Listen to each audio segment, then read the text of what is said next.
ఏంటే మామిడికాయ కొనివ్వు. ఏందే మామిడికాయ మామిడికాయ. నాకు అన్ని పనులుంటే మైక్ లో చెప్పి పిలిపించి మామిడికాయ కొని పెట్టమంట.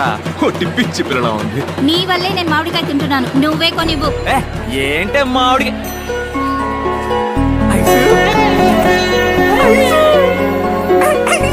Number on the way. కానీ ఇంకా 18 ఉన్నాయి. మా అమ్మని నేను పోటీలో గెలవడానికి. నేను ఎప్పుడో రెడీ కదా. అది మాకు తెలుసు. వస్తున్నా. యాడికి పోతున్నా? పిల్లలకి అన్నం పెట్టడానికి వెళ్తున్నాను. తర్వాత వచ్చి రుద్దుకుందాం. అయ్యయ్యో రాబోతున్నాడు ఇంకో జూనియర్ సింహం.